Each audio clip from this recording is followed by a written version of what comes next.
Salut à tous, bienvenue dans cette nouvelle vidéo. On va évoquer les infos chaudes du jour. Nono est avec nous, salut Nono. Salut Sacha. Alors Nono, pour commencer, qu'as-tu pensé de la prestation du Real Madrid hier à Liverpool, à Anfield? Liverpool qui menait 2-0, le Real menait 2-0 à Anfield et le Real qui l'emporte 5-2. Quelle est ta réaction? C'est un effectif qui bouge pas d'année en année. On les avait enterrés il y a quelques semaines, comme quoi la bonne étoile ne pourrait pas rester infiniment, la chance ne pourrait pas durer. En tout cas, la chance est toujours là. Et à l'heure où on parle, voilà, il n'y a pas à débat. Quoi qu'il en soit, pour moi, le Real est le meilleur club de l'histoire du football et le meilleur club du monde à l'heure actuelle, dans tous les domaines. Eh ben Sacha, rien peut leur arriver. Ils en prennent deux en 15 minutes de jeu. Ils sont à la rue complet, un Anfield Road en folie, en feu, une équipe de Liverpool en feu dans les 15 premières minutes. Tu te dis, ça y est, ils vont prendre une tannée pas possible. Et ils se remettent doucement, doucement. Ils reprennent l'essentiel du jeu. Et ça y est, et c'est parti. Et 1, et 2, et 3, et 4. Grosse équipe. Il n'y a rien à dire. On a vu avec le Real tout ce qui manque au PSG. Bon, ben aujourd'hui, il faut reconnaître. Le football a changé. Il faut courir comme des chiens pendant 90 minutes. Il faut mettre de l'impact.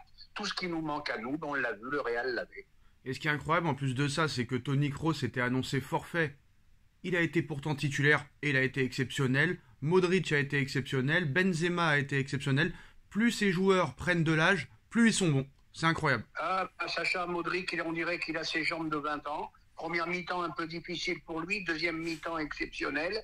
Et je vais rajouter un petit truc en dehors du match. Et ben Mbappé peut dire adieu au Real de Madrid. Oui, c'est sûr que quand tu as un Vinicius à ce niveau-là, un Rodrigo à ce niveau-là, bon après Benzema il jouera pas jusqu'à 52 ans, mais à l'heure où on parle, il est pas prêt de prendre sa retraite. Hein. Et puis je veux dire, je pense pas que Mbappé c'est le genre à partager la vedette avec Vinicius. Hein. Donc pour moi, Mbappé au Real, c'est l'enseignement que j'ai tiré hier. Mbappé au Real, je pense qu'il faut oublier. Moi, l'enseignement que j'ai tiré, Nono, surtout, c'est que cet entraîneur-là était au Paris Saint-Germain il y a 10 ans, et on l'a mis meilleur entraîneur avec Christophe Galtier. C'est ça, moi, que j'ai retiré. Voilà. Ah bah oui, mais là, là si on revient en arrière, bon bah ça avait commencé il y a 10 ans. Comment tu peux mettre Galtier à égalité avec Ancelotti? Et 10 ans après, Galtier devient coach du Paris Saint-Germain. C'est quand même assez incroyable. Hein. C'est ahurissant. Bah apparemment Nono, du côté du Paris Saint-Germain, bah on n'a pas l'intention de faire les meilleurs choix. Hein. Il y a déjà des désaccords entre le Prince et Nasser Al-Khelaifi pour le nom du futur coach. Alors c'est très simple, hein. Thomas Tuchel est la priorité absolue de Nasser Al-Khelaifi en cas de départ de Christophe Galtier. Le président du Paris Saint-Germain discute quotidiennement avec l'Allemand et a des contacts réguliers avec son entourage. Quant à l'émir du Qatar, propriétaire du Paris Saint-Germain, lui souhaite toujours Zinedine Zidane et n'est pas pour le retour de Thomas Tuchel. Alors il y a déjà des désaccords, alors même que Galtier et Campos ne sont même pas partis. Ça pose déjà problème, non? Bah oui, tu as l'impression qu'il y a une grosse fracture. Alors maintenant ça au plus haut niveau. Si Nasser et le Prince ils s'entendent plus, donc on peut s'attendre à tout avec le PSG cette année. Hein. On peut s'attendre même au départ de Nasser. Hein. Attention, ça peut être un grand chambardement. Hein. Alors il y a eu un sondage aujourd'hui. Qui voudriez-vous pour remplacer Christophe Galtier en cas de départ? Zidane, Thomas Tuchel ou un autre entraîneur? Toi, parmi ces choix-là, Nono, Zidane, Tuchel ou un autre entraîneur serait ton choix? Eh ben, on va parler par rapport à leur palmarès. Bon, non, mais n'oublie pas qu'hier, tu as fait un choix. Donc attention, hein.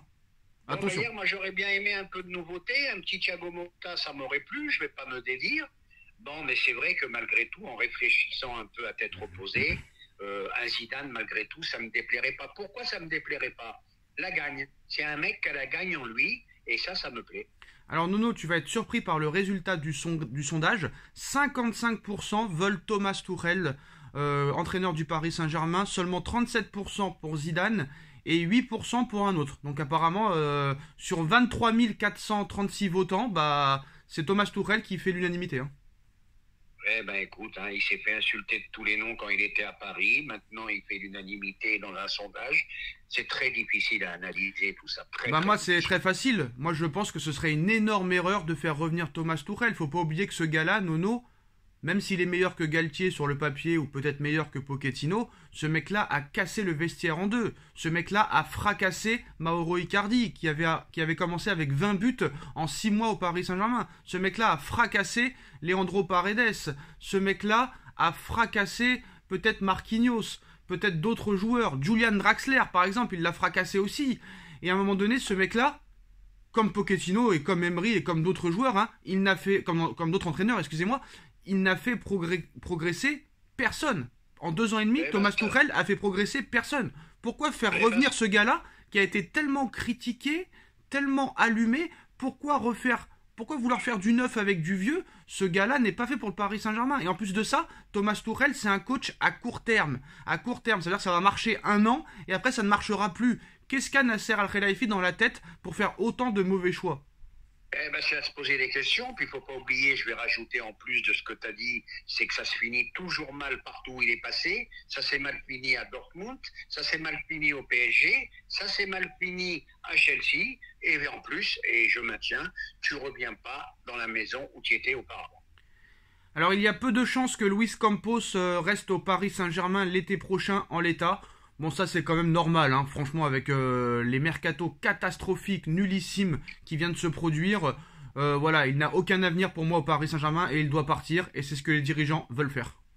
Et puis une mauvaise nouvelle hier en plus, voilà, encore avec les choix de Campos. Bon, c'est peut-être pas toute sa faute, mais voilà, Paredes, promesse de vente, 22 millions annulée par la Juve. Et il va revenir au PSG. En attendant la suite, c'est-à-dire Draxler, Kurzawa, etc., etc. Alors, ça va être un gros chantier. Hein. Alors Nono, il y a une info qui pourrait peut-être t'intéresser. Si le Paris Saint-Germain ne termine pas dans les 2 premiers, tu nous avais expliqué que c'était possible que le PSG peut-être dégringole au classement et finisse peut-être hors du podium. Si le PSG ne finit pas dans les 2 premiers, le Paris Saint-Germain ne sera pas obligé d'activer l'option d'achat d'Hugo Ekitike. Voilà, c'est une info comme ça. Ah bah oui, je l'avais vu ça aussi. Tu vois, donc beaucoup de choses peuvent se passer. Et je maintiens ce que j'ai dit auparavant. Je ne vais pas me dédire. C'est pas gagné de finir. Toi, tu dis les 2 premiers. Moi, je vais plus loin. C'est pas gagné de finir dans les 3 premiers. Alors, Nordi Mukiele est de retour à l'entraînement. Marquinhos de retour à l'entraînement. Renato Sanchez s'est entraîné en individuel sur terrain ce mercredi. Et apparemment, c'est plus grave que prévu pour Neymar, qui pourrait être absent plus de 6 semaines. Voilà. Écoute, ça sera peut-être, comme je sais pas si tu as vu le film, Pour qui sonne le glas, c'est peut-être la fin de Neymar. Alors maintenant, on va revenir juste sur 2 infos. Apparemment, Lionel Messi n'est pas pour prolonger à l'heure actuelle, mais pour l'instant, il ne discute qu'avec le Paris Saint-Germain. Faut-il prolonger Lionel Messi, oui ou non? Je ne veux pas recommencer, hein. Je veux pas recommencer à toujours dire les mêmes choses. Tu sais l'amour que j'ai pour Léo, mais à un moment, pour regarder les choses en face, on a vu hier soir Real-Liverpool. Si tu cours pas, Léo, ça devient un problème. Ça devient un problème. Tu peux pas gagner à 10 dans des gros matchs de Ligue des Champions. Il faut courir un minimum. Et comme tu as Mbappé qui court pas non plus, je dis qu'il faut repartir sur d'autres choses. Et merci Léo pour les quelques gestes que tu nous as offerts. Alors, qu'as-tu pensé aussi de la prestation du Napoli, Osimhen encore buteur? Ton copain, le Géorgien, dont le prénom est imprononçable, a été encore exceptionnel. Est-ce que le Napoli fait partie des grands favoris pour la victoire finale en Ligue des Champions? C'est là-dessus que le PSG devrait se construire. Non, mais on parle de Napoli. Ça sert à rien, ça fait des années qu'on en parle. Non, mais ça fait des années. Il faut prendre l'exemple du Real, il faut prendre l'exemple de Liverpool, il faut prendre l'exemple de lui. Ils prendront jamais l'exemple. Tu le sais très bien, ça sert à rien de parler. Cette doublette ça sert à rien. Cette doublette Osimhen et le Georgien, c'est fabuleux. Ce but qu'ils ont mis collectif comme ça, une touche de balle extraordinaire. Et ce Georgien, alors quelle surprise. Quel bon joueur. Non, c'est pas compliqué, hein. Osimhen. Il fait penser à Ribéry, ce garçon. Il fait penser à Ribéry, mais il a raté un penalty quand même hier. Mais bon, juste après, il est exceptionnel. C'est Osimhen, Nono. C'est pas compliqué à prononcer quand même. Osimhen. Qu'est-ce que tu veux, j'ai des petits problèmes de prononciation. La dernière info, hier soir, Daniel Riolo a été invité dans une émission qu'on ne connaît pas réellement, d'un youtubeur. Et il insiste sur le fait que Zidane deviendra prochainement, quoi qu'il en soit, si Paris refait une proposition, entraîneur du PSG. Moi, l'été dernier, je l'ai dit, Zidane va être au PSG. on a chez nous quelqu'un qui lui a parlé directement l'été dernier. C'était tellement évident pour moi qu'il ne pouvait pas dire non au Paris Saint-Germain que je n'arrivais pas à croire à la personne à qui il avait dit son refus. Mais au dernier moment, ça a beaucoup bougé au niveau de sa famille. En revanche, ce que je peux dire là, c'est que si on lui refait la proposition, il viendra. Et cette proposition, c'est possible qu'elle arrive dans pas très longtemps si les résultats ne sont pas ceux qui sont escomptés, au Paris Saint-Germain. Qu'est-ce que tu penses de ces propos-là encore une fois? Est-ce qu'il veut faire le buzz ou réellement il y a une possibilité que Zidane vienne? Riolo, il n'a plus rien à voir dans le football, hein. C'est buzz sur buzz. Moi, je pense qu'il serait mieux chez Hanouna. Il y va de temps en temps, d'ailleurs, c'est bien. Riolo n'est pas plus au courant que toi ou moi si Zidane va venir ou pas. En plus, il n'a pas, d'après ce que je sais moi, il n'a pas les portes très ouvertes avec le PSG. Déjà, même au Parc des Princes, je ne sais même pas s'il a sa place. Donc, pour moi, c'est du fake. J'ai rien compris. Et Riolo, ça m'intéresse plus. J'ai rien compris. D'ailleurs, Riolo est le meilleur journaliste... tout confondu à l'heure actuelle, mais bon, c'est pas grave si on n'est pas d'accord. J'ai pas compris l'histoire du parc. Qui a dit ça? C'est moi. J'ai pas compris l'histoire du Parc des Princes, par contre. Tu penses que Riolo est l'un des meilleurs journalistes actuels? Ah oui, y a pas mieux, hein. D'accord. Y a pas mieux, c'est le seul qui est objectif. Le mec, il est fan du Paris Saint-Germain, il a écrit des livres sur le Paris Saint-Germain à l'époque de Canal+. Le mec est complètement objectif, que ce soit sur Messi, que ce soit sur Verratti, que ce soit sur le Paris Saint-Germain. Alors d'accord, des fois il est contradictoire, mais nous on est les premiers des fois, Nono aussi, à être contradictoires. Et à l'heure où on parle, que ce soit l'équipe du soir, que ce soit l'équipe de Roten là, ou que ce soit l'After Foot, ou que ce soit Info Sport Plus, Canal Plus Sport, etc. Dis-moi quelqu'un qui est meilleur et plus objectif que Riolo et qui ne se contredit pas. Il y en a pas. Qu'est-ce qui t'a appris, Riolo? C'est le seul avec nous.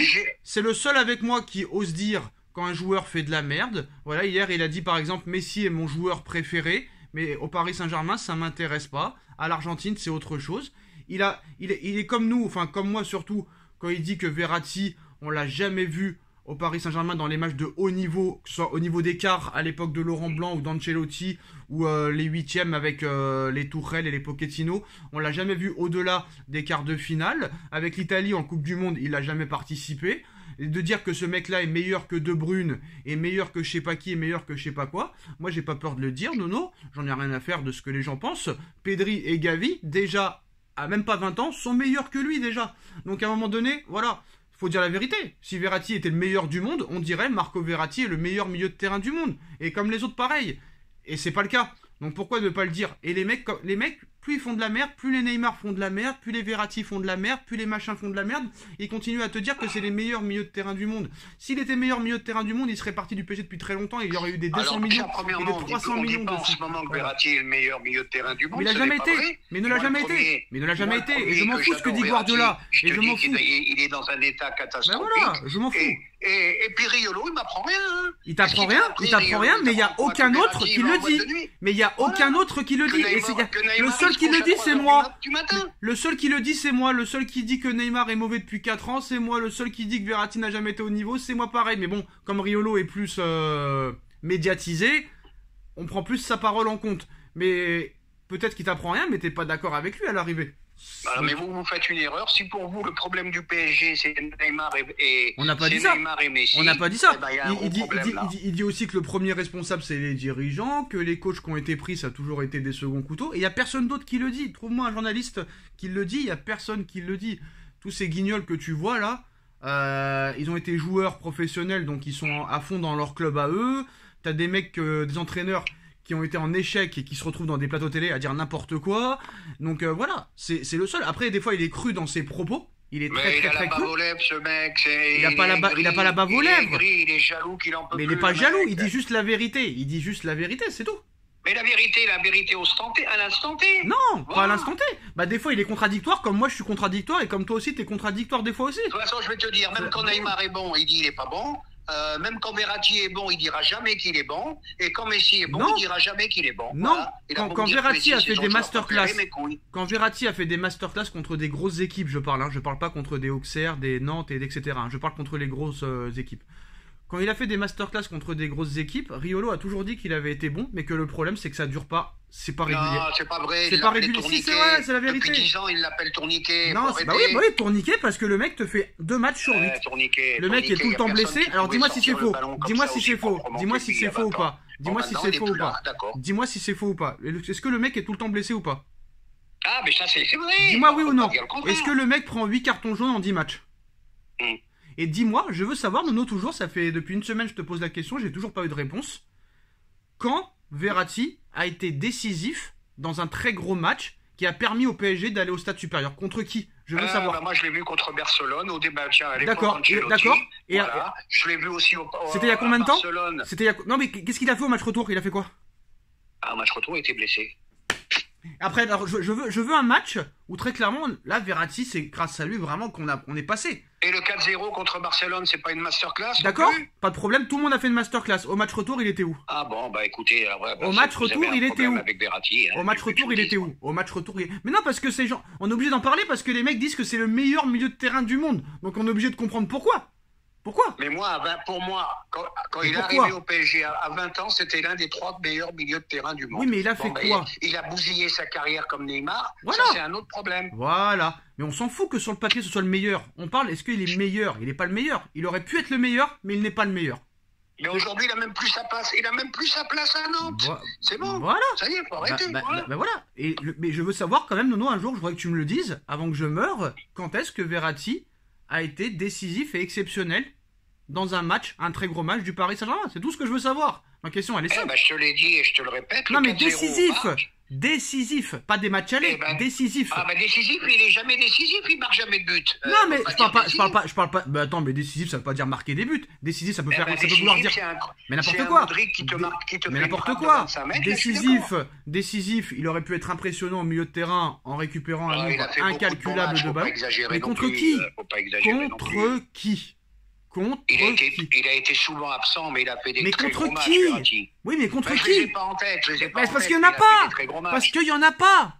Tu les as pas en tête parce qu'il y en a pas. S'il y en avait un, Nono, s'il y en avait un. Non, c'est pas ça. S'il y en avait un, tu t'en rappellerais. C'est une truffe. Qu'est-ce que tu veux que je te dise? Alors, depuis 2 ans, c'est une truffe. Et il a jamais été. Je sais pas, Guardiola a dit que c'était un phénomène, Messi a dit que c'était un phénomène, Mbappé dit que c'est un phénomène, Sacha dit que c'est une truffe, et Riolo dit que c'est une truffe. Bah oui, parce que Neymar et Mbappé, c'est ses copains, donc ils sont pas objectifs. C'est tout. Ah bon, ok. Et Neymar et Mbappé, ils sont pas objectifs, c'est son pote. Ils vont pas dire le contraire. Même Messi l'a dit. Mais Mbappé a dit encore il y a pas longtemps. Et elle vaut quoi la parole de Mbappé? Elle vaut quoi la parole d'Mbappé? Je crois qu'Mbappé connaît mieux le football que Riolo. Je suis pas sûr parce qu'il est où son Verratti? Il est où? Mais Sacha n'insiste pas. En ce moment, il est nulle part. Mais il a toujours été nulle part. Il a toujours été nulle part. Il a été bon contre le Barça à l'aller. Mais t'as raison, Sacha, c'est une truffe. Qu'est-ce que tu veux que je te dise? Oui. Bah oui. Voilà. Marquinhos, Marquinhos. Kipembe, par exemple, a été beaucoup plus décisif en Ligue des Champions que Verratti. Ah oui, écoute. Les gros matchs qu'il te fait au Bayern, contre le Barça et tout. Même Neymar. Neymar, tout le monde dit c'est grâce à lui qu'on a été au Final 8 en finale. Ils disent que c'est grâce à Neymar.